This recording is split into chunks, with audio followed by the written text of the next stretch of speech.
बिस्मिल्लाहिर्रहमानिर्रहीम। अस्सलाम वालेकुम नाज़रीन, कैसे हैं आप सब लोग। आज फिर आपकी खिदमत में हाजिर हूँ एक डिश लेके। आप देख रहे होंगे मैंने कढ़ाई के अंदर ऑयल रखा हुआ है गर्म करने के लिए। हम कोई पकौड़े वगैरह नहीं बना रहे, आज हम बना रहे हैं करेले प्याज की सब्ज़ी। ये मैंने करेले काट के और इनको साफ़ करके रखा हुआ है, ठीक है। इनको मैंने इस तरह से रिंग की सूरत में काट लिया, इतना बड़ा बड़ा, ये देखिए इतनी मोटाई की ना। मैंने लिए थे 1.5 किलो करेले। इनको मैंने धो के रख दिया था और उसके बाद मैंने इनको साफ़ किया। साफ़ करने के बाद इनके बीज निकाले और उसके बाद इनको थोड़ी देर के लिए मैंने हवा में रख दिया था, ताकि जो इनमें हल्की फुल्की जो नमी है वो भी ख़त्म हो जाए। तेल हमारा गर्म हो चुका है तो इसमें मैं ये डाल दूँ। बिस्मिल्लाहिर्रहमानिर्रहीम। तो आपके सामने ये मैंने इसमें नमक लगाया, तो ये इंशाल्लाह आपको बड़ी अच्छी लगेगी। इसको हमने गोल्डन होने तक जो है ना फुल फ्राई करना है, क्रिस्पी से हो जाएंगे, ठीक है।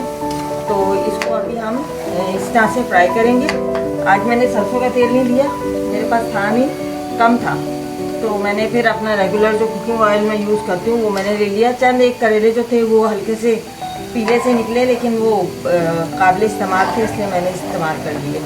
तो इसको मैं सबको फ्राई करके रखती हूँ, फिर आपसे नेक्स्ट जो है आगे क्या स्टेप होगा वो आपसे शेयर करते हैं। मिलते हैं इन तमाम को फ्राई करने के बाद। जी नाज़रीन, ये सारे मैंने करेले फ्राई कर लिए और ये देखें इनका इस तरह से कलर है और कितने करारे हैं ये, और कोई इनमें ऑयल नहीं है, कुछ नहीं है। मैंने कोई पेपर वगैरह या पेपर टावल वगैरह, किचन टावल जो होता है वो मैंने कुछ भी नहीं रखा इसके नीचे, और ये फ्राई हो गए, कितने रिड्यूस हो गए हैं, ये और ज़्यादा कम हो गए। तो अब हम इसका नेक्स्ट स्टेप करते हैं। अब इसमें ये आधा किलो के करीब प्याज है, ये डलेगी इसके अंदर। लहसुन अदरक का पेस्ट, पहले हम प्याज डाल देते हैं ताकि हमारा टाइम सेव हो जाए, और मैं आपको बाकी इंग्रेडिएंट्स बताती हूँ।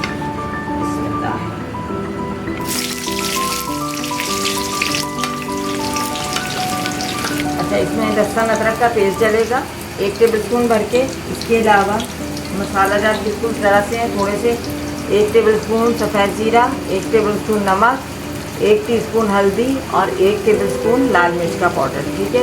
अगर आप इसको ज़्यादा चटपटा करना चाहें तो कर लें। मैं इस वक्त इसमें से 1 चुटकी नमक लेके इस प्याज पे छिड़क रही हूँ ताकि जल्दी से सुनहरी हो जाए। इसको हमने थोड़ा सा कलर डार्क करना है करेले के ऊपर। इसके अलावा जो है इसमें याद रखिए, करेले जब भी पकते हैं उसमें खटास का कुछ ना कुछ एलिमेंट ज़रूर होता है, खटास हमें डालनी पड़ती है।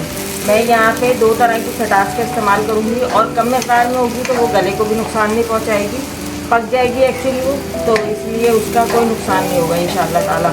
ये मैंने कुछ इमली भिगो के रख दी थी पहले, और इसका ये पानी है, ठीक है, ये है मेरे पास। इसके साथ ही मैं खुश्क आलू बुखारे 3 से 4 अदद जो है, या 5 अदद वो मैं इसमें डालूँगी, और चंद हरी मिर्चें जो गार्निश के लिए, वैसी बस इसकी खुशबू आते हैं इसलिए मैं डालूँ। तो अभी देखें प्याज हमारी गुलाबी माइल हो रही है, जब तक ये सुनहरी माइल होती है ये मिलते हैं आपसे 5-7 मिनट के। जी नाज़रीन, आप देख सकते हैं ये 5-7 मिनट लगे और प्याज हमारी थोड़ी थोड़ी सुनहरी होना शुरू हो गई है। इसको हमने बिल्कुल डार्क शेड में मिलाना। अब इसमें हम जल्दी जल्दी अपनी तमाम चीज़ें डालना शुरू करते हैं। सबसे पहले मैं इसमें डालूँगी सफ़ेद ज़ीरा, ताकि वो अच्छी तरह से कड़कड़ा जाए, तो फिर हम बाकी इसमें चीज़ें डालेंगे। आप ये चाहें तो इसमें, अगर आप लोग मिर्चें वगैरह खाते हैं ज़्यादा, तो आप इसमें हरी मिर्चें जो हैं काट के भी डाल सकते हैं। पॉइंट पे इसके अंदर ये लहसुन अदरक का पेस्ट डाल दिया।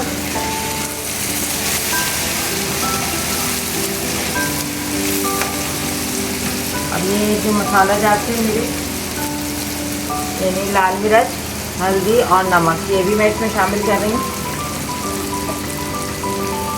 और इसके साथ ही मैं 4 आलू बुखारे भी इसमें शामिल कर रही हूँ, ताकि वो इसमें पक जाए और नरम हो जाए आराम से।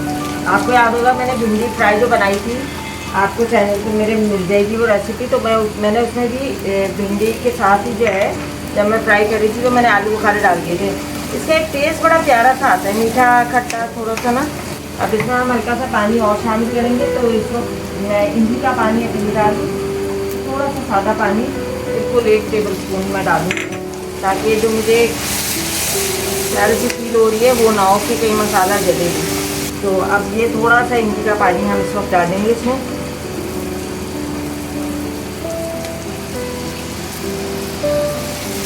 अब ये तमाम फ्राई किए हुए करेले जो हैं ये भी मैं इसमें डाल दूँ। एक करेला थोड़ा सा मैं सोची थी वो कटिंग करनी थी, और वो तमाम जो थे ना करेले उनके नीचे वो ढक गया था, तो पता ही नहीं चला फ्राई करने में वो सामने आया। तो छोटा सा था, मैंने इसको पूरा ही फ्राई कर दिया, कोई इशू नहीं। तमाम सब्जी मिक्स होकर कितनी थोड़ी सी हो गई, तो बहुत अच्छी खुशबू आने लगी माशाल्लाह से सब्जियों को मिक्स करने के बाद ना। तो इसमें जो है ना हल्की सी एक कड़वाहट आपको फील होगी, लेकिन वो इस डिश का एक हिस्सा है, पता चलना चाहिए भाई हम करेले खा रहे हैं। लेकिन ऐसी नहीं होगी कि आपके ज़बान पे रखें और आपका मुंह बिल्कुल ही ख़त्म हो जाए।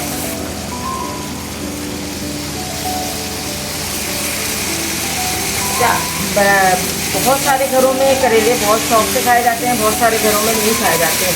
अच्छा, इसमें हम अब देखें, मैं सिर्फ और सिर्फ जो पानी डाल रही हूँ इमली का ही डाल रही हूँ। ये मैंने थोड़ी सी इमली 8-10 बीजें थी जो मैंने भिगो दी थी, मैं थोड़ी आँच ऊंची कर रही हूँ ताकि ये स्लो हीट पर पक जाए, और ये बिल्कुल तैयार है डिश। तो हल्का सा हम इसको इस तरह से कर रहे हैं मिक्स, इसलिए कि तमाम चीज़ें आपस में मिक्स हो जाएं। और जो लोग नए हैं मेरे चैनल पे उनसे दरख्वास्त है कि काइंडली अगर अभी तक सब्सक्राइब नहीं किया तो सब्सक्राइब तो कर दें भाई, उससे तो कुछ नहीं जाता, आपकी बहन का भला हो जाएगा। और अच्छी अच्छी डिशेज आपके सामने ले आऊँगी, छोटी छोटी सी, और जो है यूनिक सी भी। ये बहुत कम घरों में बनता है इस तरह से।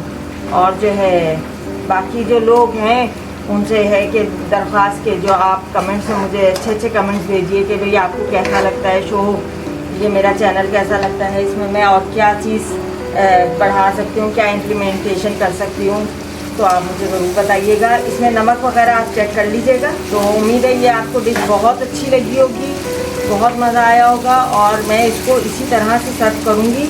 अब चूल्हा हम बंद कर देते हैं, और फिर आप बहुत जल्द मिलते हैं आपसे किसी नई रेसिपी के साथ। तब तक के लिए अपना बहुत सारा ख्याल रखें और अपनी दुआओं में याद रखें। अस्सलामु अलैकुम।